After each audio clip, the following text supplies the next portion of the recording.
Bismillah ar-Rahman ar-Rahim. Assalamu alaikum wa rahmatullahi wa barakatuh. My respected brothers, sisters, fellow viewers, every person normally has a routine that they apply into their life in the morning or before going to bed. Many of us have a certain type of coffee we like to drink before going to work, or a book to read before we go to sleep. And Allah subhanahu wa ta'ala, who programmed this human being and who created this human being, has also suggested certain aspects of our life to be programmed around the teachings of the Prophet sallallahu alaihi wasallam.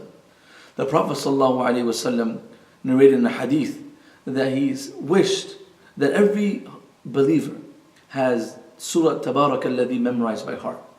And he says, وَدِدْتُ أَنَّ تَبَارَكَ الَّذِي فِي قَلْبِ كُلِّ مُؤْمِنٍ. And why is the Prophet sallallahu alaihi wasallam desiring or wishing for a surah in the Quran to be in the heart of his ummah, or a believer from his ummah, is because the Prophet ﷺ recognized the magnitude and the benefit of a chapter that has 30 verses, but it has extreme benefits in both worlds.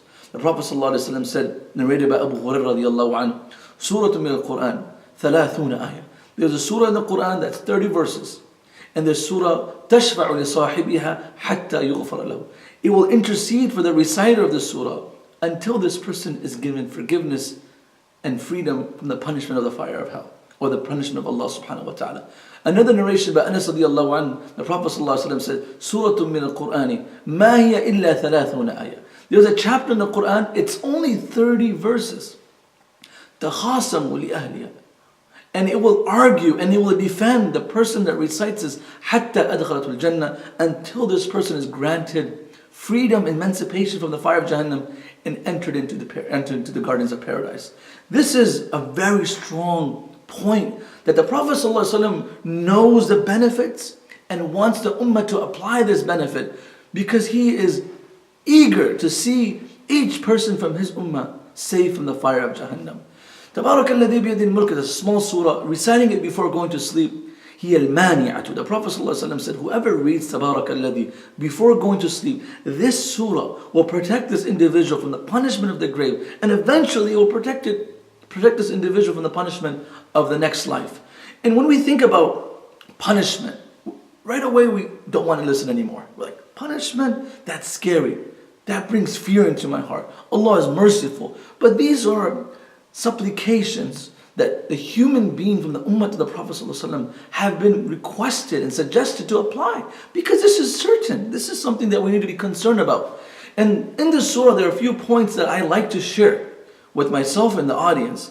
Is that after the first 5 verses of Surah Al-Mulk, where Allah subhanahu wa ta'ala reintroduces His majesty, His kingdom, His creation that He created, and no faults in the creation that God created in the heavens and the earth. Allah subhanahu wa ta'ala introduces the punishment idea.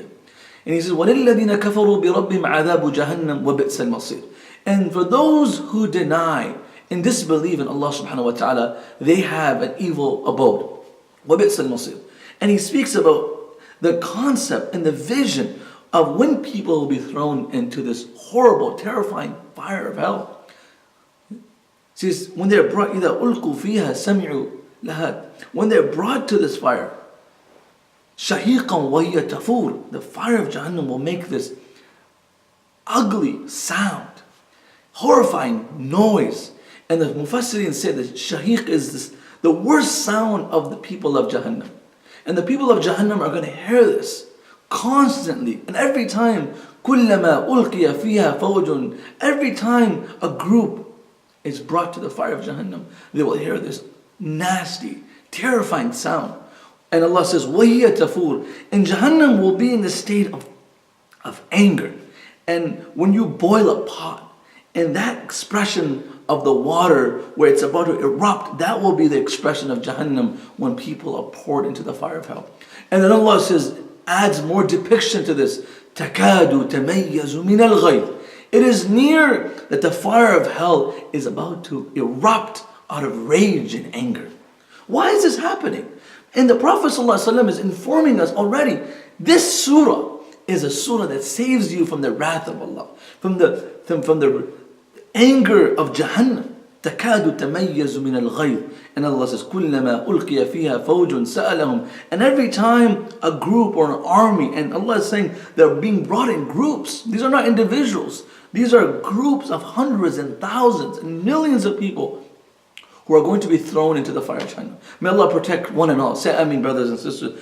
And when they're brought, the gatekeeper, the custodian of hell, سألهم خزنتها ألم يأتكم نذير. The custodian of hell will ask them.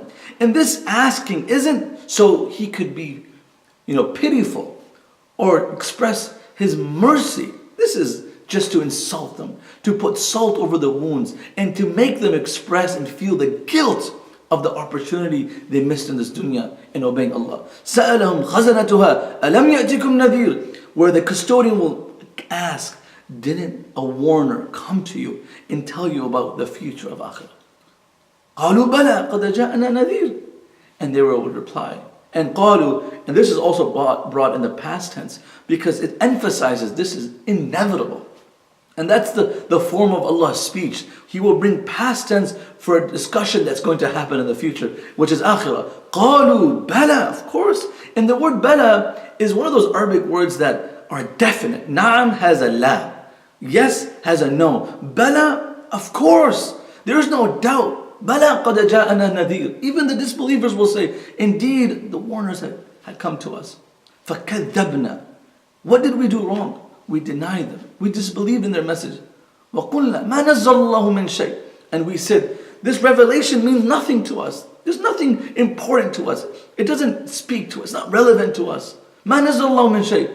And the gatekeeper will reply back to them, إِنْ أَنْتُمْ إِلَّا فِي ضَلَالٍ كَبِيرٍ. And indeed, you are in complete loss. Brothers and sisters, we need to teach our families, our children, this supplication, this prescription of the Prophet ﷺ. Ibn Abbas says to a young man, أَلَا أُتْحِفُكَ بِحَدِيثٍ تَفْرَحُ بِهِ. Should I not give you a gift? But it's not a gift that you find in a wrap. It's a small suggestion. But by teaching you this will give you happiness. The man said, Bala, please. He said, اقرأ تبارك الذي. He says, please recite Surah Mulk before sleeping. And then he said, علمها لأهلك. Teach this to your family. Teach this to your children. Teach this to your neighbors.